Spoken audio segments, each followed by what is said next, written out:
మరొక మాసంలో మనం ఇలా కలుసుకోవడానికి ప్రభు ఇచ్చినటువంటి ఈ శ్రేష్టమైన సమయానికే దేవాది దేవునికి వందనాలు చెల్లిస్తున్నా. ప్రభు యొక్క మరణ పునరుత్థాన దినాన మనం ఇలా కలిసి ఆయన ఇచ్చిన ఆజ్ఞ ప్రకారంగా ప్రభు మన ఎల్ల చేసినటువంటి మేలు ఉపకారాలు బట్టి ఆయన స్తుతిస్తూ, మన ఎల్ల చేసినటువంటి మహోపకార్యానికి గుర్తుగా ఆయన శరీరాన్ని రక్తాన్ని జ్ఞాపకం చేసుకుంటూ ఆయన చెల్లించబద్దులమైన అట్టి మరొక రోజులు ప్రభు ఇచ్చినందుకే ఈ దేవాది దేవునికి వందనాలు స్తుతులు స్తోత్రాలు చెల్లిస్తున్నా. మరొక జరిగిన ఆరాధనకే ప్రభు స్తోత్రం చెల్లిస్తున్నా. 10 నిమిషాలు వాక్యాన్ని ధ్యానం చేయడానికి ప్రయత్నం చేద్దాం. బైబిల్ గ్రంథంలో నుండి మాట చదువుదాం. సంఖ్యాకాండం 12వ అధ్యాయం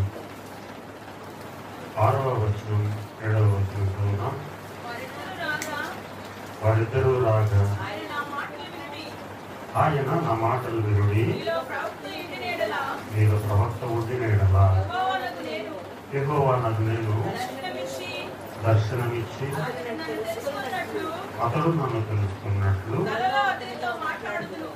కలలో అతనితో మాట్లాడుదును.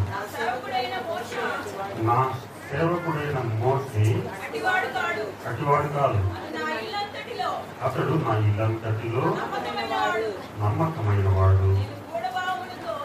చాలా ప్రార్థన చిన్న ప్రార్థన వాటి దేవ నిమిత్తం దయగలిగిన దేవా, ప్రేమ కలిగిన తండ్రి, వందనాలు స్తోత్రాలు తెలుస్తున్నాం. గడిచిన కాలం సజీవమైన రెక్కల నీడలో కాచి కాపాడి మన యొక్క మీ మరణ పునరుత్థాన దినమున మీ స్వరక్తం ఇచ్చి సంపాదించినటువంటి సంఘంతో కలిసి మీ నామాన్ని స్తుతించడానికి, జ్ఞానపరచడానికి, ఆరాధించడానికి మెరిచిన శ్రేష్టమైన సమయానికి మీకు వందనాలు.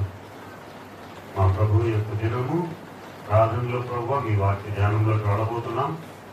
మీకు సహాయం చేయండి.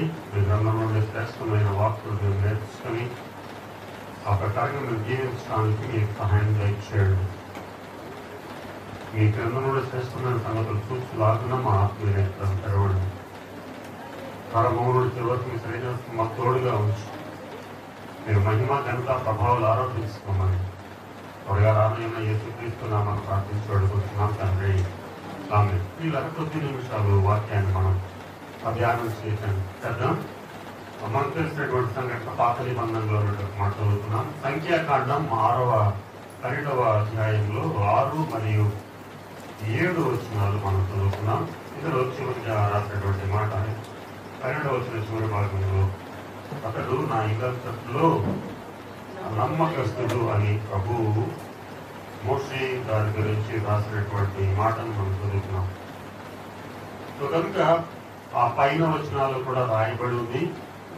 అన్నయ్య, అక్క, తర్వాత వాళ్ళిద్దరు కూడా మోషే గారి గురించి కొన్ని మాటలు మాట్లాడేట్టుగా మనం చూస్తాం. మొదటి వచనంలో వచ్చి అయితే ఆ మాటలు అక్కడ చక్కటి మాట ఏం రాయబడి ఉంది అంటే, ఆ మాటలు ప్రభు విన్నాడు. వాళ్ళిద్దరు అనుకుంటున్నారు మోషే గారి గురించి మోషే వినలేదులే, దూరంగా ఉన్నాడు అని చెప్పేసి వాళ్ళు అనుకున్నారు. వాళ్ళిద్దరు అనుకుంటున్నారు తమ్ముడు గురించి మాట్లాడుతున్నారు. కొద్దిగా తప్పుగానే మాట్లాడుతూ ఉన్నారు. సో తమ్ముడు వినలేదు ఆ మాట, కానీ మోషే గారు వినలేదు. కానీ మాట ఎవరు విన్నారు అని అంటే ప్రభు చెప్పిన మాట, ఆ మాట యెహోవా వినెను అను. యెహోవా ఆ మాట విన్నారట. నేను దేవుని బిడ్డలారా, యెహోవా ఆ మాట విన్నప్పుడు ఆయన చాలా బాగా కోపం వచ్చినట్టు బైబిల్లో రాయబడింది. ఆయన కోపం రగులుతుండగా అని అంటుంది. సాధారణంగా 2 మనుషులు మాట్లాడేటువంటి సమయంలో 3 మనుషులనే మాట్లాడతాం, కానీ పక్కన వెళ్ళిన తర్వాత వాళ్ళ గురించి చాలా ఇబ్బందికరంగానే మాట్లాడతాం, లేకపోతే వ్యంగ్యంగానో అసహనంగానో. ఇక్కడ ఎవరి గురించి మాట్లాడుతున్నారంటే వాళ్ళ సొంత తమ్ముడు గురించి. ఒకే ఇంట్లో సొంత తమ్ముడే కదా, అన్నయ్య గారు, అక్క, తర్వాత తమ్ముడు. తమ తమ్ముడు చేసేటువంటి పనులు వాళ్ళకి నచ్చట్లేదు, లేకపోతే తమ్ముడికి దేవుడు ఎక్కువ ఇంపార్టెన్స్ ఇస్తున్నాడు, ప్రజలు ఎక్కువ ఇంపార్టెన్స్ ఇస్తున్నారు అని అనుకుంటే వాళ్ళిద్దరూ ఆయన మీద కొద్దిగా మోసేదైనా చేసేది. మనం కొత్త నిబంధనలో చాలా మాటలు మనం చదువుతాం. పాత నిబంధనలు ప్రభు ఎవరికి ఇచ్చినటువంటి పనిని వాడు చేయాలి. మనం చదువుతాం మత్తయి, మార్కు, లూకా, యోహానులో అప్పుడు ఆయన తనకి ఇష్టమైన వారిని పిలిచెను. మిగతా వాళ్ళు ఇష్టం లేని వారిని కాదు, ఆ పని చేయటానికి ఎవరు ఏ పని చేయడానికి సమర్థత కలిగి ఉందో. మందిర నిర్మాణం విషయంలో మనం చూసినట్లయితే అక్కడ బెసలేలను పిలుస్తున్నారు. నేను అన్ని పనులు చేయగలుగుతున్నాడు, ఒకడే చాలా పనులు చేయగలుగుతున్నాం, మల్టీ టాలెంటెడ్ అంటాం మనం. కనుక ప్రభువు వచ్చినటువంటి పనిని చేసేటువంటి సమయంలో మనకి ఏమి ఇచ్చాడో ఆ పనిలో నమ్మకంగా ఉండటం అనేది ఇంపార్టెంట్. చాలా మందికి ఏమవడం ఇష్టం అంటే ఇక్కడ నిలబడి మాట్లాడటం చాలా మందికి ఇష్టం. చూసేవాళ్ళు మనం కూడా అలా ఉంటే బాగుంటుంది అనుకోవడం అది మంచి విషయమే. కానీ మనకు ఇచ్చినటువంటి పని ఏమిటో ఆ పనిలో మనం నమ్మకత్వము కలిగి ఉండటం అనేటువంటి ప్రాముఖ్యమైన విషయం. అందుకే అంటున్నాడు ప్రభు వారు ఆ మాట వినిన తర్వాత ఆయన కోపం రగులుకొని మీ ముగ్గురు రండి ప్రత్యక్ష గుడారం దగ్గరకు వారి ప్రభు వారు పిలిచి ఇలా మాట్లాడటం సమంజసమేనా, మీకు మీరు చేయవలసిన పని నీకు అప్పగించాను, నువ్వు చేయవలసిన పని నీకు అప్పగించాను, మోషే చేయవలసిన పని మోషేకి అప్పగించాను. మోషేకి అప్పగించిన పనిలో నాకు ఎలా కనిపించాడంటే నా ఇల్లంతటిలో అతడు నమ్మకస్తుడు. ఎంతమంది ఆయన ఇల్లు అంటే కొద్దిసేపు ఇశ్రాయేలీయుల గురించి మనం అనుకున్నాం. ఐగుప్తు దేశం నుండి కనాన్ దేశం వరకు నడిపించడానికి ఆయన ఈ పని చేయగలడు, నమ్మకమైన పని చేయగలడు అని ఆయన నమ్మి ఆ బాధ్యతను అప్పగించాడు. అప్పగించే ముందు మోషే అన్నాడు, అయ్యా నా నోరు సరిగా మాట్లాడలేదు, నేను నక్కివాడను. ఆ విషయం ప్రభువుకు తెలియదా? ప్రభు చక్కని మాట అన్నారు. అప్పుడు ఏమన్నారంటే నీ అన్న నీకు నోరుగా ఉంటాను అన్నాడు. అహరోనుకి అంతకంటే ఏం కావాలి చెప్పండి? తన తమ్ముడికి నోరుగా ఉన్నాడు కదా. కనుక మన ఉద్దేశం ఈరోజు ఏం మాటలు 2-3 మాటలు ఏం చూడబోతున్నామంటే మనకు అప్పగించినటువంటి మన ఏ పని అయ్యేప్పటికీ కూడా ఫలానా పనే ఇంపార్టెన్స్ అని మనం అనుకుంటున్నాం మన దృష్టిలో. కానీ ప్రభు దృష్టిలో అలా కాదు. అది ఎవరికి ఏ పని అప్పచెప్తే ఆ పనిలో నమ్మకం. అది ప్రభు అంటున్నాడు నా ఇల్లంతట్లో ఇశ్రాయేలీయులందరినీ నడిపించేటువంటి విషయంలో. ఇక్కడ నేను ఈ కాంటెస్ట్ విషయంలోనే మనం మాట్లాడుతున్నాం. ఇంతమందిని, ఇన్ని లక్షల మందిని నడిపించేటువంటి విషయంలో ఆయన నాకు నమ్మకస్తుడు. ప్రవక్త అయితే ఏం చేస్తాను, కళలో మాట్లాడేవాడిని, లేదా దర్శనం ఇచ్చేవాడిని, అలా కాదు. నేను ముఖాముఖిగా మాట్లాడుతున్నాను. సర్వశక్తి కలిగినటువంటి దేవుడు, సర్వము సృష్టించినటువంటి దేవుడు ఒక మానవ మాత్రుడితో ముఖాముఖిగా మాట్లాడాడు అని అంటే అది ఎంత ఇంపార్టెన్స్ ఇస్తున్నాడు దేవుడు ఆయనకు. ఎందుకు ఇస్తున్నాడు అని అంటే తనకి ఇచ్చినటువంటి పనిలో నమ్మకమైనటువంటి వారిగా ఇచ్చాడు. అందుకే సాక్ష్యం ఇస్తున్నాడు. ప్రభువారు అంటున్నాడు తమ అన్నయ్యకి అతిథి చెప్తున్నాడు వాళ్ళిద్దరికి. మోషే ఎలాంటి వాడు అని మీరు అనుకుంటున్నారు, నేను విన్నాను ఆల్రెడీ. కానీ అతను ఎలాంటి వాడు అంటే నా ఇల్లంతటిలో నమ్మకమైన వాడు కాబట్టి అతనికి ఆ పని మీరు ఇలా మాట్లాడటం మంచిది. మనకి ఇవ్వని దాని గురించి, మనకు లేని దాని గురించి మనం బాధపడాల్సిన అవసరం లేదు అంటున్నాడు. మనకి ఇచ్చాడు, ఆ ఇచ్చింది ఏంటో మనం గుర్తెరిగి దానిని సక్రమంగా చేయగలరు. పాటలు పాడే కృపావరం ఇచ్చారా? మందిరంలో పాస్టర్ గారికి సహాయంగా ఉండే పని ఇచ్చారా? మందిరం క్లీన్ చేసే విషయం ఇచ్చారా? కార్యక్రమాలు జరిగేటప్పుడు బయట పనుల విషయం ఇచ్చారు. ఏ పని ఇచ్చారు మనం కనపడకపోవచ్చు చాలా సార్లు. కానీ ఎవరు చూస్తున్నారు? కొడుకుంటున్నారు. ఎవరు లేదురా మన దగ్గర ఉన్నాం అని అక్క తమ్ముడు వాళ్ళిద్దరు మాట్లాడుకుంటున్నారు. కానీ ఎవరు విన్నారు అనేటువంటి విషయాన్ని మనం చూద్దాం. వాళ్ళిద్దరు అక్క అన్న మాట్లాడిన మాట ప్రాబ్లం పెట్టినాడు. కనుక ఈ మాటలో మనం ఆలోచించేద్దాం. ఒక మాట మనం హెబ్రీ పత్రికలోకి వెళ్ళి చూస్తే ఇంకొద్దిగా క్లియర్ గా మనం హెబ్రీ పత్రిక 3వ అధ్యాయం 5వ వచనంలో ఇవే మాటలు ఇంకొద్దిగా ఉన్నాయి చూడండి. హెబ్రీలకు రాసినటువంటి పత్రిక 3వ అధ్యాయం 5వ వచనం. ముందు చెప్పబో సంగతులకు సాక్షాత్ముగా మోషే పరిచారకుడై ఉండి దేవుని ఇల్లంతటిలో ఇప్పుడు అదే మనం అనుకున్నాం. ఇశ్రాయేలు అందరూ కొద్దిసేపు అనుకున్నాం. ఇప్పుడు అంటున్నాడు దేవుని ఇల్లంతటిలో కూడా ఆయన నమ్మకముగా ఉన్నాడు అని అంటున్నాడు. మనకు తెలుసు ప్రతి నిబంధనలో యేసు ప్రభువు లోకంలో ఉన్నప్పుడు ఆయన చెప్పినటువంటి ఒక చిన్న ఉపమానం కూడా మనం చూస్తాం. ఒకరికి 5 మీనాలు ఇచ్చారు, ఒకరికి 3 మీనాలు ఇచ్చారు, ఒకరికి 1 మీనా ఇచ్చారు కదా. వాళ్ళ శక్తికి తగ్గట్టుగా ఇచ్చారు. ప్రభువు చెప్పారు, ఉపమానంలో చెప్పారు ఆయన వెళ్ళి మళ్ళీ వచ్చినప్పుడు అడిగితే 5 ఉన్న ఆయన ఏం చేశాడు, 10 చేశాడు. 3 ఇచ్చిన ఆయన డబుల్ చేశాడు. 1 ఇచ్చిన ఆయన ఏం చేశాడు, ఒకవేళ 1 ఇచ్చిన ఆయనకి ఒక 100 ఇచ్చింటే ఏం జరిగాయి, అవి ఎక్కడుండేవి? దాసుడికి తెలియదా, తన యజమానుడు తెలియదా ఎవరు అలాంటి పని వాళ్ళు అనే విషయం? పైగా ఏమనుకుంటాడు, అసలు మంచోడు కాదు, ఎదుగుచ్చిన కూడా వెతుకుతూ తను తీసుకెళ్లి పాతి పెడతాను, వచ్చాడంటే మంచోడు కాదు అని అంటున్నాడు. ఇచ్చిన దాని మీద పని చేయకపోగా మళ్ళీ కంప్లైంట్ చేస్తారు. ఆయన అంటున్నాడు, యజమానుడు అంటున్నాడు, కనీసం నువ్వు వ్యాపారం చేయకపోయావు, ఆ సాహుకారుల దగ్గర వడ్డీ వాళ్ళ దగ్గర పెట్టి ఎంతో కొంత ధర్మ వడ్డీ అన్న వచ్చేది కదా, ఏం పని చేస్తున్నావు? 2 మాటలు మనం ఆలోచించేద్దాం. దేవుడు ఇచ్చినటువంటి కృపావరం ఏంటో నీవు నేను గుర్తెరగాల్సిన అవసరం. దేవుడు మనకి ఇవ్వలేదండి, నువ్వు ఎలా చెప్పగలుగుతున్నావు? ప్రతి వారికి దాన్ని గుర్తించి ముందుకు వెళ్ళగలగటమే దేవుడు ఇచ్చింది. ఏది లేకుండా దేవుడు ఎవరిని కూడా ఇక్కడికి పంపించలేదు. కాదు మనకు గురి జరగట్లేదు. మన దృష్టి ఎంతసేపటికి మనకు ఇష్టమైనటువంటి లాభకరమైన దాని మీద ఉండబట్టి మనకున్నటువంటి లేక మనకిచ్చినటువంటి విషయాన్ని మనం గుర్తించలేకపోతున్నాం. పాఠశాలలో చూస్తూ ఉంటాం, బాగా చదివేటువంటి వాళ్ళు మంచిగా డ్రాయింగ్ వేయలేకపోవచ్చు. కొద్దిగా చదువులో వెనకబడిన వాళ్ళు ఆటల్లో బాగా ఉంటారు. వాళ్ళు చాలా ఎంత బాగా ఆట పెడతారంటే వాళ్ళు స్కూల్కి మంచి డిస్ట్రిక్ట్ లెవెల్లో, స్టేట్ లెవెల్లో ప్రైజ్ తెస్తారు. లేదు వాళ్ళకి ఇచ్చినటువంటి టాలెంట్ మంచిగా డ్రాయింగ్ వేయగలుగుతారు. ఇంకొంతమంది టీచర్స్ మంచిగా హెల్ప్ చేయగలుగుతారు. ఇంకొంతమంది క్లాస్ డెకరేట్ చేయడానికి చేస్తారు. అంత మాత్రం చేస్తారు. ఒకరితో వాళ్ళకి పోలికి అవసరం లేదు. దేవుడు వాళ్ళకి ఇచ్చినటువంటి టాలెంట్స్ ఇవన్నీ దేనికి పనికి వస్తున్నాయి? స్కూల్ డెవలప్మెంట్కే పనికి వస్తున్నాయి కదా. మన ఇంట్లో కూడా అంతే. ఫలానా పని ఫలానా వాడికి చెప్తాం, ఫలానా పని ఫలానా వాడికి ఇద్దరు 3 పిల్లలు ఉంటాయి. నాకెందుకు చెప్పబోయిందంటే అది వాళ్ళు బాగా చేస్తాడు అని. ముందుకు వెళ్ళిన ప్రభు అంటున్నాడు, నా ఇళ్ళంతట్లో నమ్మకంగా అని అంటున్నాడు. 2-3 ఇల్లు మనం ఆలోచించేద్దాం. అక్కడ కింద రాయబడి ఉంది, నీవే ఒక ఇల్లు అని అంటున్నాడు.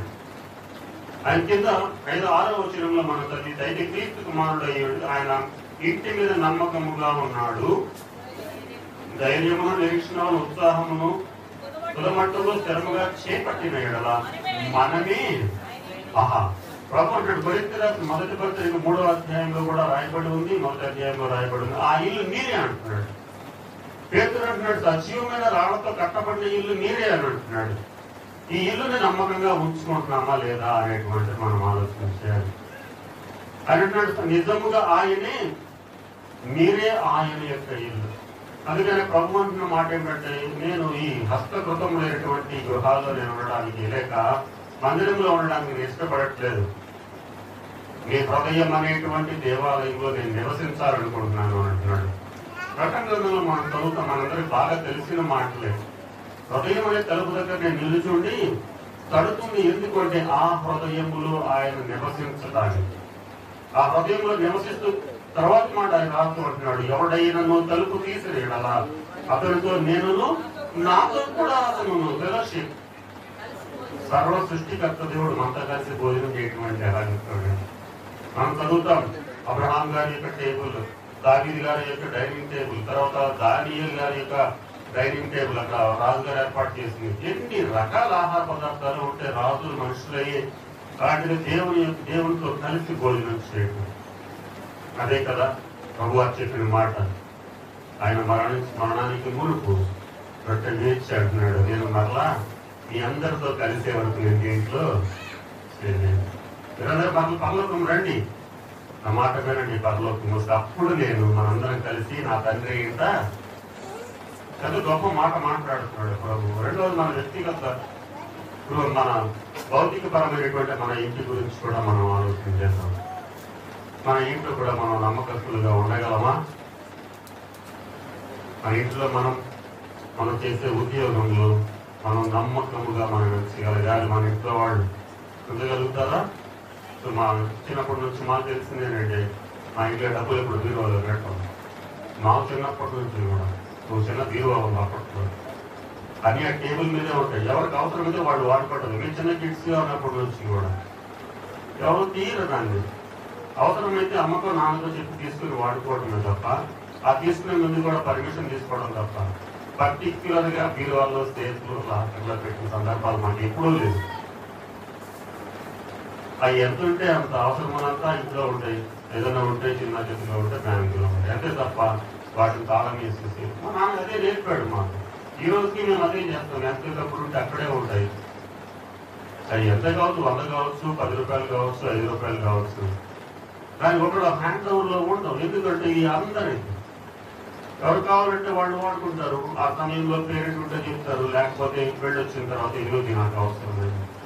ఈ నమ్మకత్వాన్ని మనం భార్య, భర్త, పిల్లలకు మనం మా తల్లిదండ్రులు నేర్పబట్టి ఇలా ఉన్నాం కాబట్టి అలాగే మా పిల్లలు అదే నేర్చుకున్నారు. ఆ పిల్లలు అలాగే ఈరోజు మన ఇళ్లలో, ఆ తర్వాత దేవుని మందిరంలో కూడా మనం నమ్మకంగా ఉండాలి.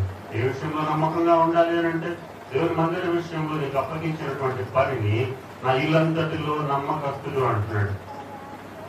అసలు నాకేమి లేదండి బాధ్యత అంటే అది కరెక్ట్ కాదు. దేవుడు ఏదో ఇచ్చాడు నీకు, ఆ మందిరంలో నీవు ఉన్నావు అంటే ఆయన మందిరంలో ఏదో ఒకటి అది నువ్వు గుర్తించలేకపోతున్నావు. ఈ రోజున ప్రార్థన చేయాలి, ప్రభువా నాదేంటి మందిరంలో నా పని?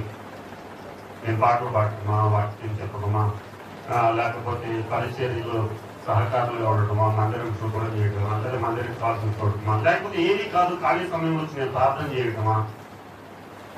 ఏదో ఒకటి మనకు కనిపించేది మాత్రమే మందిర పనులు కాదు సుమా. కనుక ప్రభు అన్నమాట నా ఇల్లంతట్లో నమ్మకస్తులుగా ఉండి పనిచేయాల్సినటువంటి పనులు జ్ఞాపకం చేస్తున్నాడు. ఈరోజంటే మనకి పెద్ద పెద్ద మందిరాలు వచ్చేస్తున్నాయి, కానీ ఆ కాలంలో సాపలు ఉండేవి, ఈత సాపలు ఉండేవి. అయిపోయిన తర్వాత తీసి శుభ్రంగా చేసి ముసలి వాడు చేసేవాడు. ఈరోజు నా పరిస్థితులు లేవు, క్లీనింగ్ చేయడానికి వేరే మనుషులు ఉన్నారు, చేయడానికి మందిర ఉపకరణాలు శుభ్రం చేయడానికి కూడా ఉన్నారు. అయినప్పటికీ ప్రభు అంటున్న మాట ఏంటి, నా బాధ్యత ఏంటి? కొద్ది ఇబ్బందికరమైనటువంటి విషయమే అయినా చెప్పక తప్పదు. పాటలు పాడేవాళ్ళు వేరే ఉన్నారు, మ్యూజిక్ చేసేవాళ్ళు వేరే ఉన్నారు, ఆరాధన చేసేవాళ్ళు వేరే ఉన్నారు, వాక్యం చెప్పేవాళ్ళు వేరే ఉన్నారు. మరి మందిరంలో ఉన్న వాళ్ళు ఏం చేస్తారు నాకు అర్థం కాదు. కొంతమందికి ఇబ్బందిగా ఉంటారేమో అనేది. ఎందుకంటే ఈ యూట్యూబ్ వచ్చిన తర్వాత ట్రోల్స్ ఎక్కువ. నీ బాధ్యత ఏంటి? నువ్వు పాట పాడవు, నువ్వు వాక్యం చదవు, వాక్యం చెప్పవు, పరిచయం చేయవు, ఏమీ లేదు. మరి మన మందిరంలో ఉండే లాభం ఏంటి అని చాలాసార్లు అందిస్తూ ఉంటుంది. ఒక చోటకి వెళ్ళినప్పుడు అన్నారు వర్షిప్ లీడర్స్, నేను ఎవరు విమర్శించడం నా ఉద్దేశం కాదు, అంటే వర్షిప్ చేసి వెళ్ళిపోతే వెళ్తే నీకేం పని లేదా బాధ్యత? సో వాళ్ళ గురించి తప్పుగా నేనేం మాట్లాడితే నాకు అవసరం కూడా లేదు. మరి మన బాధ్యత ఏంటి? నువ్వు చేయవా వర్షిప్, నువ్వు చెప్పువా వాక్యం? ఇక్కడ కూడా ఇంకొక విషయం ఉంది. వాక్యం చెప్పడానికి ఇలాంటి ప్రదేశాలు, ఇలాంటి మందిరాల్లో మాకు అవకాశం ఉంది. కానీ కొన్ని మందిరాల్లో ఒక్కడ తప్పింకొకళ్ళు ఎన్ని సంవత్సరాలైనా మందిరంలో కొన్ని లక్షల వేల మంది ఉంటారు, కానీ పక్కన సహోదరుడు, సహోదరిను, ఇంకొక వేరొక సంఘం మాట్లాడే పని మీ పాస్టర్ గారి మందిరానికి మీరు వచ్చిందాకా మీరు వెళ్ళి మాట్లాడండి. ధైర్యం ఉండాలి దానికి. కారణం ఏంటో తెలుసా? ఆయన వెళ్ళిపోగానే నలుగురు తీసుకుని వెళ్ళి మళ్ళీ ఇంకో పక్కన గుడి కట్టి ఉన్న వాళ్ళ దొరలో పాటు చేసి ఉన్న విశ్వాసాన్ని బాగుంటే రోజుల్లో ఉన్నాము. ప్రభు మాట ఏమిటంటే నీకేంటి, నీ బాధ్యత ఏంటి? నాకు వాళ్ళందరూ నన్ను తర్వాత కలిసినప్పుడు మీరు మమ్మల్ని పరిచయం చేస్తే పట్టించుకోలేదండి అన్నారు. సార్ నేనేం పట్టించుకోగలుగుతాను చెప్పండి, నేను పాట పాడలేను, తర్వాత వర్షిప్ ఎవరు చేస్తా ఉంటే చూస్తా ఉంటాను. వాళ్ళకి కోపం ఏమి బాధ నాకు ఎందుకు ఉంటుంది చెప్పండి. సో పాటలు పాడేవాడు వచ్చి పాటలు పాడి వెళ్ళిపోతున్నారు, మ్యూజిక్ చేసేవాళ్ళు మ్యూజిక్ చేసి వెళ్ళిపోతున్నారు, వర్షిప్ చేసేవాడు వర్షిప్ చేసి వెళ్ళిపోతున్నారు, వాకింగ్ చెప్పేవాడు వాకింగ్ చెప్పి వెళ్ళిపోతున్నారు. మందిరంలో మన పని ఏంటో చెప్పండి. సో కనుక ప్రభు నా ఇల్లంతట్లో నమ్మకం కలిగి ఉండాలి అని అంటాడు. పదే పదే చెప్పడం బాగుండదు. కానీ మా అమ్మ మధ్యనప్పుడు మా ఇంటి ముందు పెద్ద మందిరం ఉండేది.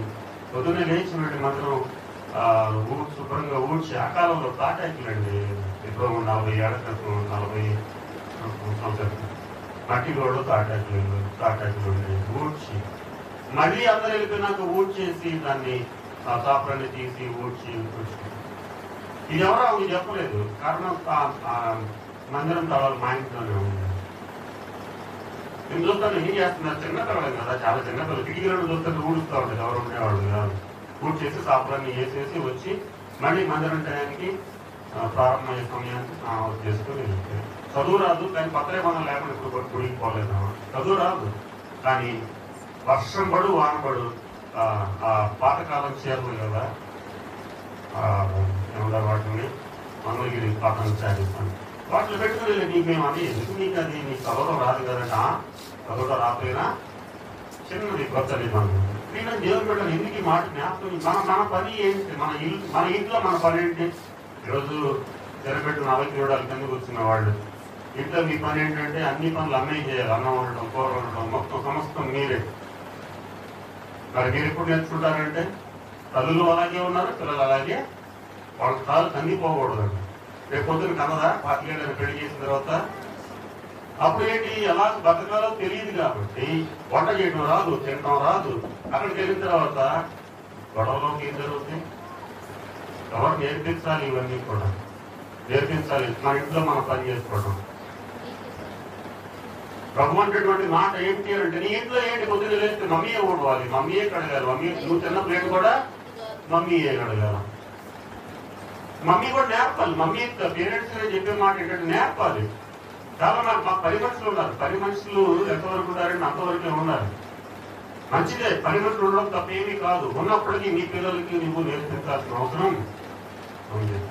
పని మనుషులు అన్నం ఉండేవాడు ఉన్నారు వచ్చి, మంచిదే. వాళ్ళు మానేస్తే తెలివిగల పిల్లలు జొమాటో ఉంది అంటారు కదా. వాళ్ళు అనే మాట ఏంటంటే మనకు తెలియదు ఏముంది కాబట్టి మనం జ్ఞాపకం చేసుకుందాం. ఎవరి పనులు వాళ్ళు చేయాలి. నీ బాధ్యత నీ పిల్లలు. మా పిల్లలు చేయరండి అంటే నీదే తప్పు. నువ్వు నేర్పలా మొదటి నుంచి. ఇవాళ ఇంటికి వెళ్ళగానే అన్న చెప్పాడు కదంటే అవదు. వాళ్ళు చెప్పాడని నువ్వు మొదలైతే ఎట్లా కుదురుతుంది? ఎప్పటి నుంచో నువ్వు నేర్పించాలి. ఇల్లు ఉడుకోవడం సార్ నా వైఫ్ అంది, ఎందుకండి నేను ఉడుస్తానండి. నువ్వు ఉడవలేవని కాదు, ఉడక నేనైనా ఉడుస్తా, అది సమస్య కాదు. నువ్వు ఉడితే నేను ఉడవలేనా? నేను ఉడుస్తా, కానీ అది సమస్య కాదు. వాళ్ళు నేర్చుకోవాలి. ఏమైందండి? పెద్దగా నేర్చుకుంటారు. ఇంకెప్పుడు నేర్చుకుంటారు? బైబిల్లో రాస్తుంది మొక్కై వంగనది మానవి వంగున 22:6 ఉంది. బాలుడికి నడవలసిన త్రోవను వాడికి నేర్పు. నువ్వు నేర్పకపోతే ఎలా చేస్తారు? నువ్వు మోకాళ్ళు ఎత్తాడు, మోకాళ్ళు ఎత్తాడు. నువ్వు శుభ్రం చేస్తే శుభ్రం చేస్తాడు. నువ్వేం చేస్తే అది చేస్తాడు. నువ్వు చేసేది చేయకుండా ఉంటే ఈరోజు ఇంట్లో ఎందుకు తలకాయ నొప్పులు అంటే పిల్లలు మొబైల్ పట్టుకోనో లేకపోతే టీవీ దగ్గర కూర్చొని ఇక మొత్తం పనులు. కొన్నిసార్లు ఈ తల్లులు ఏమన్నారు నాకు అర్థం కాదు. కలిపినా కలపటం, నోట్లో పెట్టడం అంటే చేయడం కడుక్కోలేరు వాళ్ళు. దాన్ని ప్రేమ అంటారా? నువ్వు ఎంతకాలం ఉంటావు? కోపం వచ్చింది వాళ్ళ తల్లులు, కోపం వచ్చింది ఏంటంటే ఎలా తయారయ్యాడు. ఎంతకాలం ఉంటావు? పెళ్లి చేసిన తర్వాత దేవుడు కడుగుతాడు చెయ్యి. కాబట్టి జాగ్రత్తగా ప్రభు నేర్చుకున్నటువంటి మాట ఏమిటంటే ఫిజికల్ గా అలాగే సంఘంలో కూడా నాకేంటి మరి ఆయన మైకి పెట్టుకుంటాడు, ఆయన పాటలు పాడుకుంటాడు, ఆయన చేస్తాడు, మరి నువ్వేం చేస్తావు? కానీ ప్రభు నా ఇల్లంతట్లో నమ్మకస్తుడు, ఇన్ని లక్షల మందిని నడిపించగలిగినటువంటి వాడు. కుటుంబంలో చిన్న ప్రభు గొడవలకి ఈ సంతానం నేను నీ భార్య నీ పిల్లలే మొత్తం 4 ఇంట్లో ఉంటారు. అది లక్షల మందిని ఆయన అన్నది కూడా కన్నానా ఏంటి ఎలా ఉందని కూడా ఎంత బాగా చేసింది. నలుగురు అప్పుడప్పుడు అనిపిస్తూ ఉంటుంది ఆయన మనిషి కాదురా బాబు, దేవుడు రూపంలో ఉన్నటువంటి మనిషి. దేవుడు అంటున్నాడు ఆయన సాత్వికుడు. లక్షల మందికి సమాధానం. ఇంట్లో చిన్న ఫంక్షన్ చేస్తే పక్కింటాడు మమ్మల్ని గెలవలేదు, చుట్టాలు మమ్మల్ని బలలేదు, మమ్మల్ని ఫోటో తీయలేదు, నానా దీపత్తు ఎలా అయిపోయింది కదా అని లక్షల మందిని ఎలా నడిపించాడు రా బాబు. కంప్లైంట్ చేస్తున్నారా పాస్ గారు మా అబ్బాయి మాట్లాడలేదు, మా అమ్మాయి మాట్లాడలేదని? చేయబాకండి. నలుగురు మనం చెప్పుకోలేకపోతే అన్ని లక్షల మంది ఎలా నడిపించాడు. నువ్వు అంటే బయట వెళ్ళిపోతే ప్రేమైన దేవుని బిడ్డ ఆయన అంటున్నాడు. యేసు ప్రభు కూడా ఆయన అంటున్న మాట ఏంటంటే తండ్రి ఇంత నమ్మకస్తుడుగా ఉండి ముంగుర్తుగా మోషేను పంపించి ఉంచాడు. ఆ తర్వాత ఆ ఇల్లు నువ్వే అంటున్నాడు. పొద్దున్న లేచి ప్రార్థన చేసుకోవడానికి మళ్ళీ వ్యక్తిగతంగా వస్తున్నాను. నీ ఇంటిని ఎలా ఉంచుకుంటున్నావు? శుభ్రం చేసుకుంటున్నావా? ఆ ఇంటి ముందు మందిరం ఉంది, పాస్టర్ గారు చెప్తారు కమ్యూనియన్ ముందు రోజు శుభ్రం చేసుకోండి. ఆయన ఎప్పుడు చెప్పే మాట అదే. మొన్నే పాపం ఆయన ప్రభు దగ్గరికి వెళ్తే 2వ సంవత్సరం 15వ తారీఖు జరిగింది. ఆయన ఒక మాట చెప్తాడు, శనివారం రోజు ప్రార్థనకు రాకుండా నువ్వు ఆదివారం మందిరంలో చేయొచ్చు మా పాత్రలో. ఎందుకు అని అంటే పొద్దున అన్నం వండుకుంటావు, మనకుండే కదా కడుక్కోకుండా అన్నం వండుకుంటావు దాంట్లో అంటే ఎంత సింపుల్ గా చెప్తాడు. కూర వండుకున్నాం అయిపోయింది, మళ్ళీ దాన్ని కడుక్కోకుండా మళ్ళీ కూర వండుతామా దాంట్లో. ఓసిడి ఉన్నవాడు 30 సార్లు మన మహిళలు కలిగినా మళ్ళీ కడుక్కుంటారు, ఇంట్లో పనులు కలిగినా మళ్ళీ కడుగుతారు కదా. మరి అలాంటప్పుడు నేను శుద్ధి చేసుకోకుండా ఎలా చేస్తావు? పాత్రలో చేయి నువ్వు.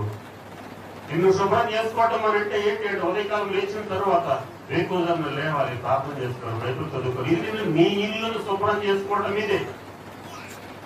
నా ఆత్మ సంబంధమైనటువంటి ఇల్లు శుభ్రంగా ఉంది అని అంటే ఆత్మకి ఏది అవసరమో, ఏది అవసరం ఆత్మకు ప్రార్థన అవసరం, సహవాసం అవసరం, వాక్య ధ్యానం అవసరం. దేవునితో నిరంతరము సంబంధం కలిగి ఉంటుంది. ఎప్పుడైనా మీ చుట్టాలు ఫోన్ చేయకపోతే ఏమంటారు?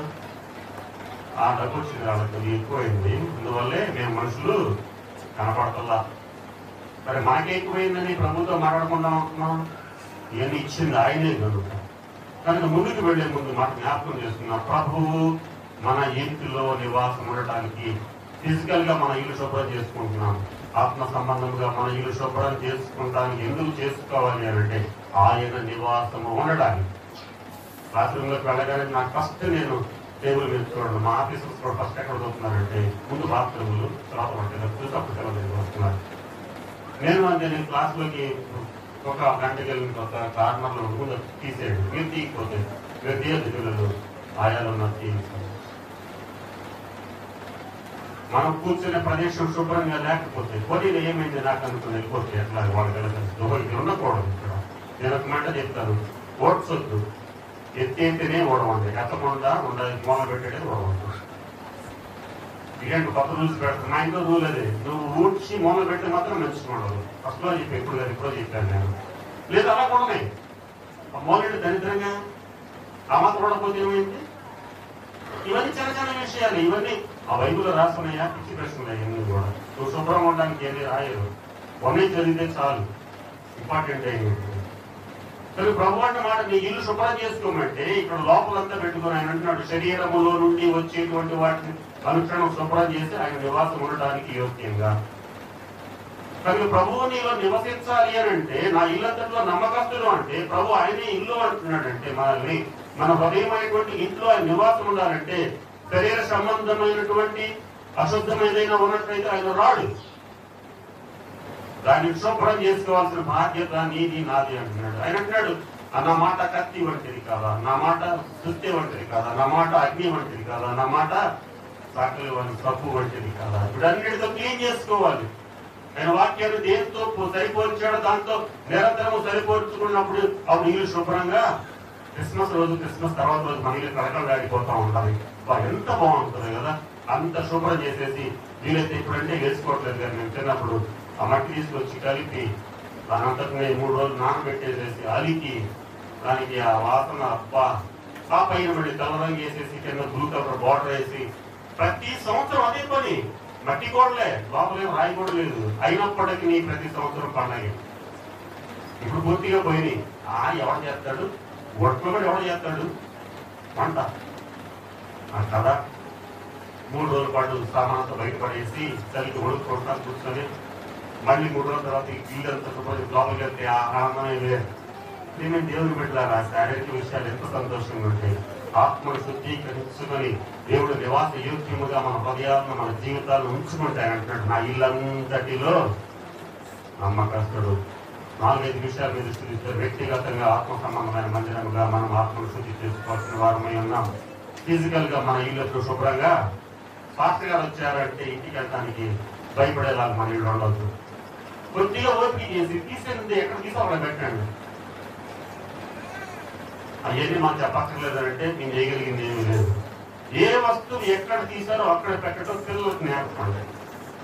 అయిపోయింది. ఇది నేను పడగట్లేదు. మళ్ళీ అవసరం వచ్చినప్పుడు తనకు ప్లేస్ ఉంది, ఇదిగో ఇక్కడ ఈ డిక్షనరీ ఇక్కడ ఉంది, వాడుకున్నప్పుడు మనం అక్కడే పెట్టాలి. రూల్ అది అంతే. సోప్ బాక్స్ అక్కడ పెట్టేసి అక్కడ ఉండాలంతే. ఇవి చిన్న విషయాలే. కానీ ప్రభు చెప్తున్న మాట ఉంటే ఇది ఏమి సూచిస్తుంది అని అంటే శుభ్రముగా ఉండడం. కనుక ప్రభు అన్నమాట ఆత్మను శుభ్రం చేసుకోవడం మాత్రమే కాదు, మనము మన పిల్లలకు, మన కుటుంబాలకు, మన సంఘానికి మార్గదర్శకంగా ఉండాలి. కొన్నిసార్లు కొన్నింటికి మనం తప్పుగా మాట్లాడుతున్నారు. ఎక్కడెక్కడ పాస్టర్ వచ్చారు, కుర్చీలో వచ్చి అక్కడ వచ్చి అప్పుడు దాకా ఏమైంది కనపడలేదా? పాస్టర్ వస్తేనే చెప్తావా? ఇంకెవరు వస్తున్నారంటే చుట్టాలు ఎవరు వస్తున్నారంటే గొప్ప ప్యాకప్ చేసేసి గడికి ఎన్నో ఉంటాయో, కుర్చీలు ఎన్నో ఉంటాయి, ఎక్కడ ఎక్కడ ఉంటాయి. రేపు పొద్దున వెళ్ళిపోయిన తర్వాత మన పరిస్థితి ఎలా పెట్టో మనకే తెలియదు కదా. ప్రభు అంటున్నాడు ఎక్కడ అక్కడే. కాబట్టి ఆ 3 గంటలైంది. మొన్న మీకు తెలుసు ఆరాధనకు వచ్చే టైంలో ఎవరైనా మీకు వచ్చారనుకోండి, అమ్మయ్య ఇప్పుడు ఎక్కడితో చేరుకుంటున్నారా, అలా వీటికి వెళ్ళిపోతే బాగుంది అనుకోవాలండి. కానీ బైక్ అనబాకండి. కానీ ఏం చేయాలి? కూర్చోబెట్టి అమ్మా నేను ఒక గంటలో వస్తాను ఆరాధన చూసుకొని వాళ్ళ బొమ్మని మనం చెప్పకూడదు. నా వైఫ్ వాళ్ళ ఇంటికి వస్తే అలా చెప్పినట్టు వాళ్ళు వచ్చారు, మీరు పండుగ చేసుకోవాలి, బొమ్మని చెప్పలేరు, వాళ్ళకి అర్థం కాదు. చుట్టాలు తేడాకాలంగా వచ్చారు.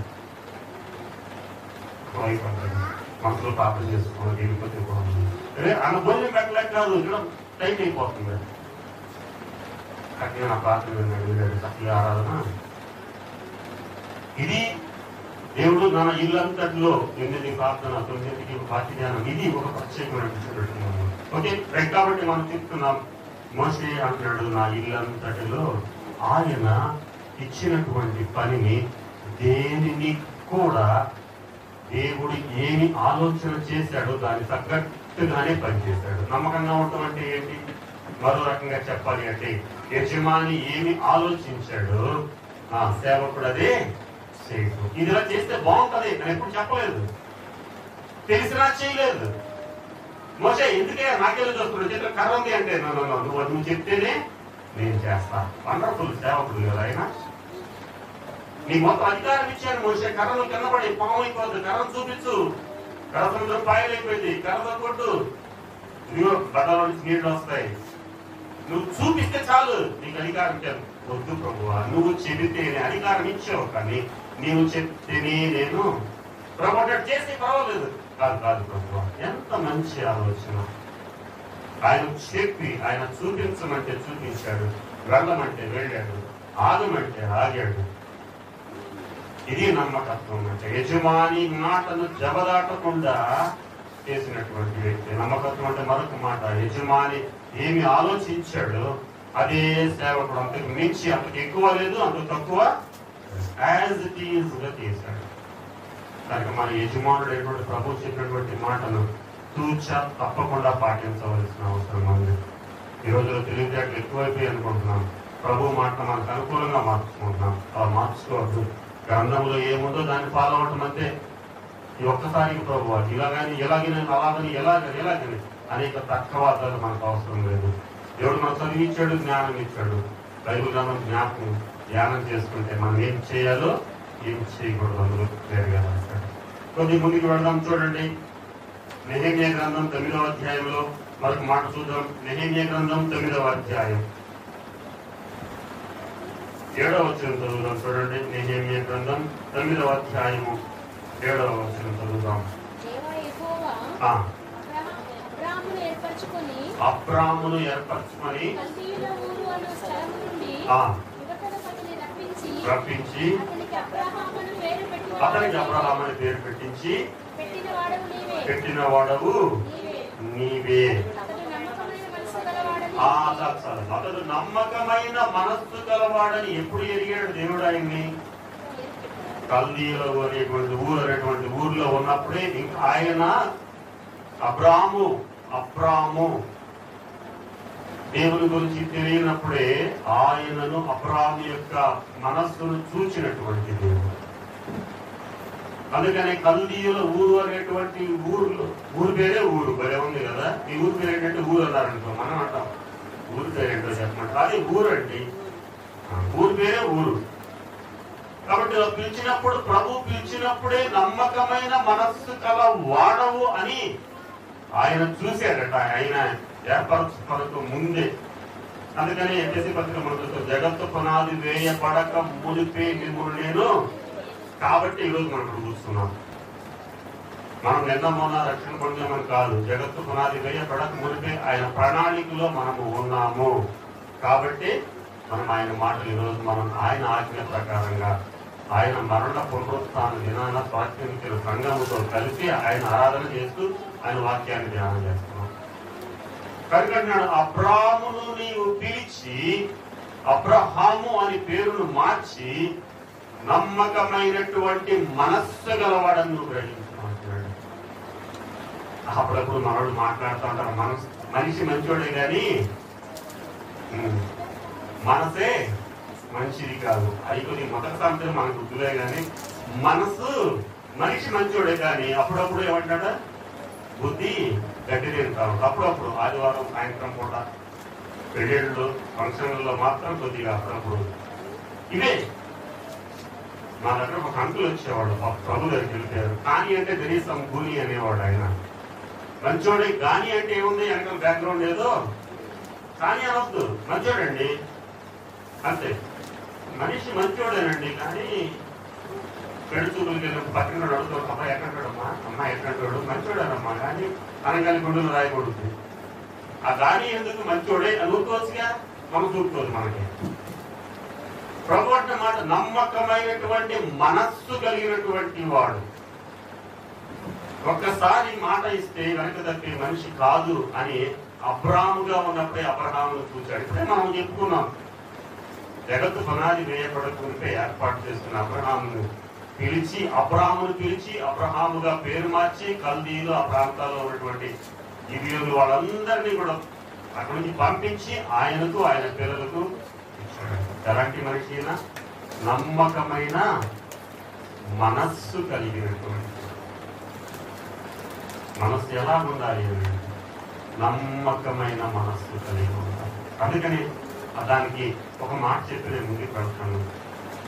క్రీస్తు యేసుకు కలిగినటువంటి ఈ మనస్సును మీరు, అంతకు మించి మనకు ఎగ్జాంపుల్ చెప్పక్కర్లేదు. మనం ఆయన అంటున్నాడు, క్రీస్తు యేసుకు కలిగినటువంటి ఈ మనస్సును మీరు ధరించుకొనుడి. నమ్మకమైనటువంటి మనస్సును కలిగినటువంటి వాడు. అందుకనే గ్రంథంలో రాయబడి ఉంది, నీ మనస్సులోనైనను రాజును నీవు శపించవద్దు, దూషణ పరచవద్దు. మనసు ఎరిగిన వాడు మా దేవుడు కదా. మన మనస్సు ఎరిగిన వాడు, మన మనస్సులోనికి ఆలోచనలు రాకమునిపే ఎరిగినటువంటి దేవుడు. అయితే ఆ దురాలోచన దగ్గరికి రానివ్వకూడదు. ఎగ్జాంపుల్ బైబుల్లో చూద్దాం. యోసేపు వాళ్ళ అన్నయ్యల దగ్గరికి వెళ్ళడానికి వాళ్ళ నాన్నగారు చెప్పారు, అరే నాయనా, మీ అన్నయ్యల అరణ్యంలో మరి గొర్రెలు మేపుతున్నారు, చాలా కాలం అయింది, వెళ్ళి వాళ్ళ యోగక్షేమం కనుక్కొని రమ్మంటే యోసేపు వెళుతుంటే వాళ్ళు ఏం చూసి దూరం నుంచి, అరే కలలు జరిగేవాడు వస్తున్నాడు రా, వాడిని చంపేద్దాం. ఎవరిని? సొంత తమ్ముడే. పాపం తమ్ముడు ఏం చేస్తున్నాడంటే నాన్నగారి మాట విని రొట్టెలు, ద్రాక్షలు, రకరకాల ఫ్రూట్స్, వెన్న అవన్నీ చక్కగా అన్నయ్యల కోసం ఎదురెళ్తున్నాడు. అరణ్యంలో మళ్ళీ ఏం తింటున్నారో ఏం లేదు అని చక్కగా తండ్రి కదా వెళ్ళమంటే తమ్ముడు సంతోషంగా పెడుతున్నాడు, మంచి మనసుతో. అన్నలు ఏం చేస్తున్నారు? దురాలోచన, అరే వాడు ఇప్పుడు దొరికాడు రా వేసేస్తాం కనిపిస్తాం. అలాంటి మనస్సు, ఎలాంటి మనస్సు అయితే ప్రభువుకి సమస్తము తెలుసు కనుక నిర్మలమైనటువంటి మనస్సుతో వెళ్ళాడు అన్నయ్య దగ్గరికి. దేవుడిచ్చినటువంటి దర్శనాలు, 2 కళల్ని నిజం చేసుకోవాలి అనేటువంటి ఉద్దేశంతో ప్రభు సముఖంలో ప్రార్థించే బిడ్డగా ఉన్నాడు. కాబట్టి ఏ అపాయము దరిచేరకుండా కాపాడు. వాడు దురాలోచన చేసి బైబిల్లో రాయబడి ఉన్నటువంటి మాట, దురాలోచనలు ప్రభువుకి వ్యతిరేకం అన్నాడు ఏ విధంగా అయినప్పటికీ కూడా. కాబట్టి నమ్మకమైనటువంటి మనస్సు కలిగినటువంటి వారముగా ఉండాలి. నమ్మకమైన మనస్సు అనేటువంటిది ఒక మాట చెప్పి నేను ముందుకు పెడతాను. అది వెలు తిరగదు, అది వెలు తిరిగే పనే లేదు. ఎంతవరకు వెలు తిరగదు అని అంటే వాగ్దాన పుత్రుణ్ణి బలి ఇచ్చేంతగా. ముసలితనంలో పుట్టినటువంటి వాడు తనను ప్రేమించి దేవుని చేత వాగ్దానం పొంది వాగ్దాన పుత్రుడిని కూడా ఇవ్వటానికి వెనకాడనటువంటి మనసు, ఇది నమ్మకత్వం. దేవుడు కొద్దిగా కష్టం వస్తే, కొద్దిగా ఇబ్బంది వస్తే ఇక దేవునికి మనకి కాదు. ఎలాంటి ఇబ్బంది వచ్చినా 25 ఏళ్ళు ఎదురు చూశాడు వాగ్దానం చేసిన తర్వాత. అయినా కానీ అలా బుద్ధిగా పెంచుకున్నాడు. ముసలితనంలో పుట్టినవాడు. ఇవన్నీ ఇంపార్టెన్స్ కాదు నాకు, నా ప్రభువే నాకు ఇంపార్టెంట్. నా ప్రభు అడిగా నేను ఇచ్చేస్తానంతే. కనుక ఇది నమ్మకం. చాలాసార్లు మనం కానుకల గురించి వాటి గురించి ఎక్కువగా మాట్లాడాలి. మేము ₹100 10% కూడా ఈజీ కదా, అవునా కాదా? 10% గురించి నేను మాట్లాడను, కానీ జనరల్గా జనరల్, ఎందుకంటే నేను మాట్లాడను, నాయకులు మాట్లాడటం మేము అసలు ఆ ఆలోచన ఎప్పుడు కూడా చేయను. దాని గురించి చాలా కాంట్రవర్సీ ఉంది. సరే అనుకున్నాం, ఒకవేళ దర్శనం బాగా ఇవ్వాలని అనుకుంటే ₹100 ఈజీగా ఇస్తాం, ₹10 ఇంకా ఈజీగా ఇస్తాం, ₹100 ఇచ్చేయచ్చు. ఒకవేళ ₹1,00,000 అయితే ₹1,00,000 జీతం వచ్చినప్పుడు ₹10,000 తీయగలమా? అప్పుడు కొద్దిగా ఆలోచించింది కదా, ప్రభుకి ఎంత అవసరమా కాబట్టి దేవుడికి మా మందిరంలో అందరూ 50,000 100,000 వేస్తున్నారు, నేను మాత్రం 10,000 రూపాయలు నాకు అసలే. ఎందుకని అని అంటే కారణం ఏంటంటే జీరో వాల్యూ పెరిగే కొద్దిగా మన ఆలోచన కూడా పక్కదారి పెట్టదు. 100 రూపాయలు అన్నప్పుడు 1000 రూపాయలు అన్నప్పుడు హ్యాపీగా తీసుకొచ్చేసి అంకులు 100 రూపాయలు అయ్యారు, ఇదిగోండి నాకు 1000 రూపాయలు శాలరీ వచ్చింది, 100 రూపాయలు సంతోషంగా ఇచ్చేస్తున్నాను, నేను ఇవ్వమండి మిమ్మల్ని ఎవరని చెప్పలేదు, నా ఉద్దేశం అది కూడా కాదు. కారణం చెప్తున్నా, నమ్మకం అనేటువంటి విషయంలో మరణము కొడుకు మరణము కూడా కనగలగలేదు. అది పర్లేదు కాదు, నా దేవుడు అడిగాడు, నా దేవుడు కంటే నాకు ఇది నమ్మకమైనటువంటి కానీ ప్రియమైన దేవుని బిడ్డలు జ్ఞాపకం చేసుకున్నాం. దేవుడికి ఒకసారి యెఫ్తా కుమార్తె ఒక మాట మనం చేసేసి ముందుకు పెడతాను. నేను యెఫ్తా కుమార్తె అంటుంది, యెహోవాకు మాట ఇచ్చావా చేసేసి డాడీ అంటాను. ఏంటనుకుంటున్నా, ఆశామాష కాదు, మన ఆస్తి మంటే ఇచ్చేవాడిని, లేకపోతే మన ఇల్లు మంటే ఇచ్చేవాడిని, లేకపోతే ఏదైనా ఇచ్చేవాడిని, కానీ నిన్నేమంటున్నాడు, నన్ను ఇస్తారని కాదు, నాకు ఎవరు కనపడితే మొదట నేను యుద్ధము గెలిచి నాకు మొదట కనపడిన వాడిని ఇస్తాను అని అన్నాను, నువ్వే వచ్చావు తల్లి. యెహోవాకు మాట ఇస్తే నేనేంటి నువ్వేంటి ఇచ్చేసేనా, నాకేంటి నువ్వు ఆలోచిస్తున్నావు అనుకుంటాను. కూతురు చాలా గొప్పది, తండ్రి అంతకంటే తన కూతురుని ఎలా పెంచుకున్నాడంటే తండ్రి ఆలోచిస్తున్నాడు, ఇద్దామా వద్దా, ఏంటి ఇద్దామా వద్దా అని కాదు, మరణ పడుతున్నాడు, ఎలాగివ్వాలి నా చేతులతో నేను కన్ను తెచ్చుకున్నా నా కూతురుని అనుకుంటే కూతురు అంటుంది, ఏంటి ఇంకా ఆలోచిస్తున్నాను, ఇచ్చేసే యెహోవాకు మాట ఇస్తే వెనక తిరగొద్దు. ఇలాంటి పిల్లలు కదా కావాలి మనకి. నా గురించి చూడడానికి గురుగారం గట్టిగా మాట్లాడితే గురుగారం అన్నాడు, ఆహా యెఫ్తా కుమార్తె ఎంత మంచి, నా చదివినప్పుడు ఒళ్ళు వెలుగు పొడుస్తుంది అంటుంది. డాడీ కనీసం నాకు మాట చెప్పాలి డాడీ అని అందా. యెహోవాకు మాట ఇస్తే ఇంకా ఏంటి ఆలోచిస్తున్నారు, ఇచ్చేసే వెంటనే ఇచ్చేసి ఏంటి జేబులో 100 రూపాయలు తీసి ఇవ్వడానికి. కన్నా కూతురు అండి, ఒకటే కూతురు ఎంత గొప్పగా పెంచాడు తండ్రి. ఈరోజు మనం చాలా సార్లు యెఫ్తాను చూసి మనం మరి మీ గురించి నేను చెప్పలేను కానీ నేను బాధపడుతూనే ఉంటుంది. ఎదురు తిరిగి మాట్లాడుతుంది, నోటికి వచ్చింది మాట్లాడుతుంది, ఇష్టానుసారంగా ప్రవర్తిస్తుంది. పైగా యెఫ్తా తల్లి ఎలాంటి ఎవరు కుమారుడు మీకు తెలుసు. సమాజంలో పేరు లేనటువంటి ఒక తక్కువ అయినటువంటి వాళ్ళ దగ్గర పుట్టిన కుమారుడు, వేసి కుమారుడు. కానీ తన కూతురుని ఎలా తెలుసుకున్నాడు, తను యెహోవాని ఎలాంటి భయభక్తులు కలిగి ఉన్నాడు ఆలోచిస్తాడు. దేవుని బిడ్డరా, ఇదంతా ఇందాక మనం అనుకున్నాము యాదృష్టంగా అనుకున్నాము. ఎలా తెలుసుకున్నాడు, పుట్టిన భూమి మీద పడిన నాటి నుంచి అలా తెలుసుకున్నాడేమో ఆ పాపని. పెద్ద నీకు వాక్యంలో పెంచుకున్నాడు, జ్ఞానంలో పెంచుకున్నాడు.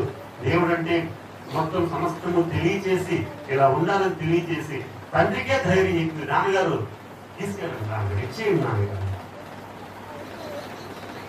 ఇది కదా నమ్మకత్వం. తండ్రి గొప్పవాడే, తల్లి పాప కూడా ఇద్దరు గొప్పవాడే. ఒకరిని మించిన ఏముందిలే, కొట్టు తీసి గట్టిని పెట్టేద్దాం అనుకున్నారా? గట్టిని పెడితే అబ్రహాం గారి పేరు, యెఫ్తా గారి పేరు మనం ఇప్పుడు చెప్పుకునేవాళ్ళం. గ్రంథంలో ఉండేది లేదా మనకు తెలియదు, మనం నిర్ణయించలేము. కానీ అది ఏం చేశారు వాళ్ళు, నమ్మకమైన మనస్సు ఉన్నంతే మాట్లాడే పని యెహోవాకి ఇస్తామన్నా ఇచ్చేస్తాం అంతే, అయిపోయింది. ఇలాంటి నమ్మకమైన మనస్సు కలిగి ఉన్నారు. ఇంకొక మాట చూస్తున్నాను చూడండి, 3వ మాట మనం చూద్దాం. అందుకనే ఆయన ఏమంటున్నాను, ఆయనకు పేరు చెప్తారు, ఆ మాట చెప్పి నేను ముందుకు పెడతాను. అబ్రహాం గారిని ఏమంటాం, ఎవరికి తండ్రి అని చెప్తాం, జాతి పిత. ఎవరైనా మనం ఇంకో రకంగా చెప్పాలి, మన భాషలో చెప్పాలంటే ఎవరైనా ఏ జాతికి పిత అయినా విశ్వాసులకు తండ్రి అంటారు. అదే కదా ఇంకో రకంగా మాట్లాడితే గ్రాంధిక భాష, ఇది వ్యవహారిక భాష. అంటే విశ్వాసులకు తండ్రి, విశ్వాసులకు జాతి పిత ఆయనే. ఆయన పేరు చేసినాక ఎవరికి పేరు అబ్రహాము విశ్వాసము చేత అని రాయబడి ఉంది హెబ్రీ పత్రికలో. ప్రియమైన దేవుని బిడ్డలారా, ఆ విశ్వాసానికి అయినటువంటి ఆయన వంశంలో వచ్చినటువంటి వాళ్ళము మనము నమ్మకమైనటువంటి మనస్సును కలిగి ఉండాలి. నాకు తెలియనప్పుడు గబుగబాయి అనుకునేవాడిని, తెలిసిన తర్వాత గబుక్కున ముక్కుకోవడం, మాకు ముక్కుకోవడం మొదటి నుంచి అలవాటు లేదు. మాకు ఇంకా జాగ్రత్త పడతా ఉన్నాం, నోరు జారి మాట్లాడవద్దు. ప్రభా అది చేస్తే నీకు అది ఇస్తా, అది చేస్తే ఇది ఇస్తా.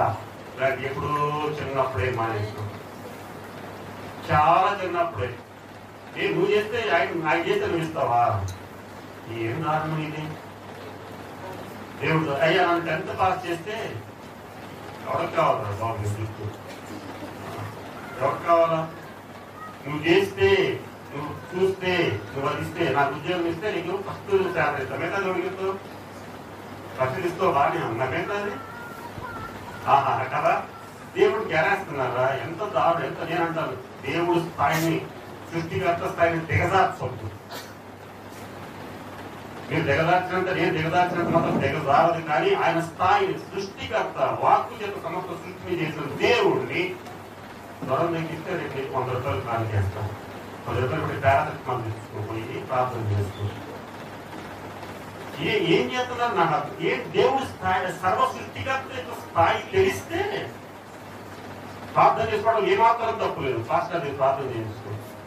అయినా దగ్గర కొద్దిగా ఓపెన్ తీసుకెళ్ళి శుభ్రంగా లోకల్ పాస్టర్ గారి మన ఎక్కడికో బాగుంది సీతాల కోసం మీ మందిరంలో ఉన్న పాస్టర్ గారి దగ్గర పోయి అయ్యా చేత అమ్మగారి చేత ప్రార్థన చేసుకుని రాసుకో, పారాసెటమాల్ వేసుకో, ప్రార్థన చేసుకుని ప్రభు నాకు జ్వరం వచ్చింది ఆయన తగ్గించయ్యా. తగ్గింది, కృతజ్ఞతగా నీకు దేవుడు తెలుసు కాబట్టి తగ్గించింది. కానీ ఓపించాలని వాడు, నువ్వు తగ్గిస్తే నీకు వేస్తా, నువ్వు తగ్గిస్తే నేను వస్తా. విలువ తెలియనటువంటి వాడు. కానీ ప్రభు అలాగని లేదు. ప్రభు అంటే నమ్మకమైనటువంటి మన జాతి పెట్టి మనం అప్పుడప్పుడు చెప్పి ముగిస్తాం. కానీ పోట్లాడుతున్నప్పుడు ఏమంటాం? మీరు పోట్లాడుకోలేదు, నాయుడు ఊరుకోడు మీరు పోట్లాడుకుంటే. కానీ ఆ వాడు ఏమంటారంటే రోడ్డు మీద చూద్దాం అంటాం, మా వంశం ఎలాంటిదో తెలుసా నీకు అంటాడు. మరి ఇంకా రాయలు శ్రీకృష్ణరావు ఎవరైందో ఇక కొత్త మొదలు చక్రవర్తులు కదా ఏడు మా వంశం. మనం గట్టిగా నిజాలు మాట్లాడుకుంటే బాగుండదులే. కానీ ఏంటంటే వంశం గట్టిగా ఇంటికి పోయి చూస్తే అమ్మా నాన్నలో చిన్న పూరి ఇంట్లోనే ఎక్కడో ఉంటారు. మన ఊరికి కొన్నిసార్లు దారి కూడా ఉండదు, బస్సు ఉండదు. ఇంకా మా వంశం చూడు, నన్ను చూడు, నా వంశం చూడు అంటే ఈ మాటలన్నీ అవసరమా? ప్రభు అంటున్న మాట జాతి పిత. మనకంటే మన జాతి ఏంటి? విశ్వాసులు. ఎటువంటి కులాలు మతాల ఉద్దేశం కాదు. విశ్వాసులకు తండ్రి అయినటువంటి ఆయన కుటుంబంలో వచ్చిన వాళ్ళము. అంటే నమ్మకమైన విశ్వాసముగా ఉండాలన్నది నా ఉద్దేశం. కనుక ప్రభు అనేటువంటి మాట జ్ఞాపకం చేసుకున్నాం. ఆయన నమ్మకమైన మనస్సు కలిగినటువంటి వారి యొక్క కుటుంబాల నుంచి మనం ఎవరుకుంటున్నాం? మేమంటే మా పిత ఎవరు అనుకుంటున్నావు? అబ్రహాం. అబ్రహాం నుంచి అబ్రహాంగా మార్చాడు మా విశ్వాసుల తండ్రి. అలాంటి విశ్వాసుల కుటుంబం ఉన్నది. మాట తప్పము. మా ప్రభువుకి మాటిస్తే మా పితరుడు తప్పలేదు, మేము కూడా తప్పము. 3వ మాట చూస్తున్నాము. దానియేలు గ్రంథం 6వ అధ్యాయం 4వ వచనం. దానియేలు గ్రంథం 6వ అధ్యాయం 4వ వచనం.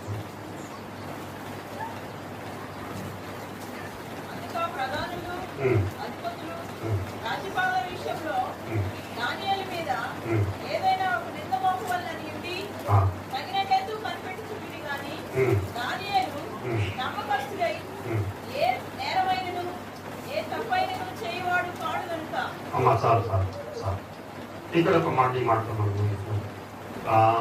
3వ మాట మనం దానియేలు గారికి వస్తున్నాం. దానియేలు తప్పు చేస్తాడని, ఏ విషయంలో? పరిపాలన విషయంలో తప్పు చేస్తాడేమోనని ఎదురు చూస్తున్నాడట. అసలంటే దానియేలు అంటే కోపం. ఎందుకు కోపం అంటే ఒక బానిస ప్రధానమంత్రి అవటం ఏంటి నాకు అర్థం కాదు. అడిగితే ఏం చేసుకోవాలా? బానిస అనేవాడు ఊడ్చుకోవాలా? ఏదైనా చిన్న చిన్న పనులు చేయాలా? మాకు పని చేయాలి. కానీ ఈ బానిస అయినటువంటి వాడు ఎక్కడున్నాడు అని అంటే ప్రధానమంత్రి స్థాయిలో ఉన్నాడు. వంటనే కాకుండా ఎలాగో తప్పిద్దామని ప్రయత్నం చేస్తున్నప్పుడు బబులోను సంస్థానంలో వాళ్ళు పరిశీలన చేస్తున్నారు. అధికారులు, మిగిలినటువంటి మంత్రులు ఆయన్ని ఇబ్బంది పెట్టాలని చూసిన వాళ్ళు ఏదో ఒక నేరము మోపాలి అని చూసినటువంటి సమయంలో రాజ్య పరిపాలన విషయంలో ఏ నేరమూ చేసిన వాళ్ళు కాదు, ఏ తప్పు చేసినటువంటి వాళ్ళు కాదు. ఎంత పర్ఫెక్షన్! తన దేశం కాదు కానీ ఆ దేశం యొక్క రాజ్యాంగాన్ని చక్కగా చదివి అర్థం చేసుకుని దానికి అనుగుణంగా చక్కని పరిపాలన చేస్తున్నాడు. ఏ చిన్న పొరపాటైనా చేస్తారా లేదా అని నిరంతరం కళ్ళు పెట్టి చూస్తూ ఉన్నారు. ఏ పని చేస్తానో చూస్తున్నారట. ఒక రోజంతట్లో మన మీద ఎవరైనా దృష్టి పెడితే మనం పొరపాటు చేయకుండా ఉండగలమా? లంచాలు కందాలు అంత దూరం వెళ్ళొద్దు. మామూలుగా చిన్న అబద్ధం ఆడటము, చిన్న పొరపాటు చేయటము, చిన్న పడేయటం ఏదో చేయకుండా ఉండలేమా? సహజంగా జరుగుతూ ఉంటే ఏమంటాం, మానవులు కాబట్టి చేస్తున్నాం. ధైర్యాలు మానవుడు కాదా? రాజ్య పరిపాలన విషయంలో ఇక్కడ నేను మార్చి తనకిచ్చినటువంటి తన డ్యూటీస్ లో తన విధులలో ఎక్కడ పొరపాటు చేసిన వాడు కాదు. అందుకని విధుల్లో సరికొట్టలేదని గవర్నమెంట్ తెలివిగా ఏలు ముద్రేయటమో మొహం పెట్టడమో చెప్పారన్నమాట. నమ్మకం లేదు. ముందే పోతున్నాడేమో, వాడు ఆలస్యం వస్తున్నాడేమో, పని చేస్తున్నాడు. సీసీ కెమెరా 36 వైపులా. ఎందుకంటే నమ్మకం లేదు కాబట్టి. వస్తున్నాడో తెలియదు, పోతున్నాడో తెలియదు, వచ్చినట్టు పోయినట్టు. నువ్వు వచ్చినా నాకు కనపడాలా అన్నాడు మన ఆయన. నేను జైలు ఎప్పుడు బాగాలేదు కానీ వచ్చి ఎవరికైనా చేసుకుంటున్నావు. పొద్దునే వెళ్ళి మార్నింగ్ సార్ చెప్పాలా, గంట చెప్పాలా? పనిహేను లేదా లేదు, పనులు ఉన్నాయి కదా. ఎంత నమ్మకం లేనటువంటి పరిస్థితి. నిజంగానే పోయావా? పిల్లలకు ట్యూషన్ నుంచి రాగలేరా? నిజంగానే ట్యూషన్ ఉందా? సండే స్టడీ అవర్ నిజంగానే స్టడీ అవర్ ఉందా? నిజంగానే ఫ్రెండ్స్ తో మాట్లాడుతున్నావా? నిజంగానే ఫ్రెండ్స్ తో మాట్లాడి మనకే నమ్మకం లేదు. మన పిల్లలని కాదు కానీ పరిస్థితుల్లో నేను అంటున్నాడు, తన డ్యూటీస్ విషయంలో ఎక్కడ కూడా పర్ఫెక్షన్ అంతే. ఎక్కడ పొరపాటు చేయడానికి అవకాశము లేకుండా చూసే వాళ్ళకి ఏమాత్రం ఎదుటి వాళ్ళకి ఎన్ని చెప్తారు కదా. ఒక 4 చెప్పమన్నారు అనుకోండి, 100 రకాలు రాస్తారు. నీకు 100 పేజీ పుస్తకం కూడా రాదు రాయడానికి. అన్ని లోపాలు కనపడతాయి మనకి. కానీ దాని విషయంలో చూస్తున్నాడు, ఒక్క పొరపాటు కూడా కనపడలేదంట. రాజ్య పరిపాలన విధులను నిర్వర్తించే చోట. ఇక్కడ మళ్ళీ నేను ఇందాకట్లాగా 3 చోట్లకు వస్తాను. కుటుంబంలో నీ విధులేంటి, సంఘంలో నీ విధులేంటి అనేటువంటి విషయాలు, ఉద్యోగంలో నీ విధులేంటి చెప్తాను కదా. మాకు విధులు లేవు. నేను ఒక మాట జ్ఞాపకం చేస్తాను. విధులు లేనప్పుడు నీకు బాధ్యతలు, విధులు లేనప్పుడు హక్కులు కూడా ఉండవు. గొప్పటినా ఇది నేను చేసేది ఏం లేదు. రాజ్యాంగం హక్కులు కల్పించింది. దానికి మునుపు మనకు ఒక మాట గుర్తురాదు, ఆ దేశ సూత్రాలు పాటించాల్సిందే. ఈ మాట ఎవడో చెప్తావు, నాకు హక్కు ఉందని అంటాడు. వర్షం నిజమే, నువ్వు ఆ దేశ సూత్రాలు పాటిస్తున్నావా? పాటించినప్పుడు నీకు హక్కు ఉంటుంది, లేనప్పుడు. కాబట్టి ఇంట్లో నీ పని నీవు నిర్వర్తిస్తున్నావు. భార్యగా, భర్తగా, పిల్లవాడిగా, తండ్రిగా, నువ్వు చేసే ఉద్యోగంలో నీ యజమానుడు దగ్గర సరిగ్గా పనిచేయాలి. యజమాని ఉంటే ఒకలాగా, లేకపోతే కదా. లేదు మనం ఉండడానికి ఇష్టం లేదు. ఎవరు లేదు సార్, రిలాక్స్ అవుతావు అవనం. ఎవరు చూస్తున్నాడు? ప్రభువు చూస్తున్నాడు. మిరియామును అరవడు మాట్లాడుకుంటే ఎవరు చూస్తున్నాడు? యజమాని అంత కాసేపు పోతాడు. పైన ప్రభువు చూస్తున్నాడు. ఏం కాదు సార్, ఏం అవుతావు, భూకంపం ఏం రాదు, కానీ నేను తప్పను అంతే. ఇప్పుడు మాటలు మనం ఆలోచన చేద్దాం. మొదటి మాట ఆలోచన చేద్దాం. మేము దేవుడు అని అంటున్నాడు, ప్రవక్త అయినటువంటి నా ఇల్లంతటిలో దేవుని ఇంట్లో నమ్మకస్తులుగా ఉందాం. మన ఇంట్లో నమ్మకస్తులుగా ఉందాం. మనం పనిచేసే చోట నమ్మకస్తులుగా ఉందాం. నమ్మకస్తులుగా ఉండాలి అంటే మన ఇంట్లో మన విధి ఏంటి, మన ఇంట్లో మన సంఘములో మన విధి ఏంటి ముందు మనం గుర్తెరగాలి. అదేం పని లేదు, మొత్తం ఆయనే చేసుకుంటాడు, ఆయనే చేసుకుంటాడు, చేస్తారు. ఎవరి పని వాడు చేయాలి. ఇది తప్పుగా మనం తప్పనిసరిగా బిడ్డలకు నేర్పించాలి. చేయాల్సిందే, భారీగా ఈ పని చేయాల్సిందే. మాట చెప్పింది ముగిస్తారు. అప్పుడప్పుడు మా పిల్లలు ఎక్కువ ఈ పని చేసి పెట్టరా అంటే అది కాస్త మేము చదువుకున్న వాళ్ళమే కానీ ఈ ఏమంటుంది ఐటీకి సంబంధించి మేము నిరక్షరాస్యులు. చదువు విషయంలో ఓకే, ఏమంటే ఏంటి అని అంటే సరే ఏదో ఒకటి ఇస్తాను కదా అంటాం. ఆ తర్వాత మనకు అది అడిగినందుకు ఇచ్చావు కదా, నేను పని చేసి పెట్టమంటే నాకేంటి అన్నావు కదా, నేను ఇచ్చాను కదా, మరి నాకేంటంటే తండ్రిగా నీ బాధ్యత అంటాను. తండ్రి బాధ్యతలు వేరు, నువ్వు చేసే పనులు వేరు. పిల్లలుగా నీ బాధ్యత లేదా? లేదు, దానికి సంబంధం లేదు. మంచిదే, బిడ్డలు కాబట్టి ఎంతైనా ఏం చేసినా వాళ్ళ కోసమే చేస్తాం. ఇక్కడ ఎందుకంటే ఆ డిఫరెన్స్ అనేది వాళ్ళు చూపించినప్పుడు మీ విధుల్లో కూడా మీరు అలాగే ఉన్నారన్న విషయం జ్ఞాపకం చేస్తున్నాడు. కనుక 3వ మాట మనం చూస్తున్నాం. 2వది నమ్మకమైనటువంటి మనస్సు కలిగినటువంటి వాడు. కుటుంబంలో నమ్మకంగా ఉన్నాం, సంఘంలో నమ్మకంగా ఉన్నాం, సమాజంలో నమ్మకంగా ఉన్నాం. సమాజం మనల్ని నమ్మగలగాలి. 3వది మన విధులు అది ఏదైనప్పటికీ కూడా ఆ విధుల్లో చక్కగా మనం నమ్మకమైనటువంటి వాళ్ళముగా మనం ఉండడానికి ప్రభుత్వంలో నిర్ణయం తీసుకొని ప్రభుత్వం నిబంధన చేసుకున్నాం. మనం తలవంతని ప్రార్థన చేసే సమయాన్ని ముందుకు వెళ్దాం. 3 విషయాలు మనం ఈ ఉదయకాలం గమనించాం.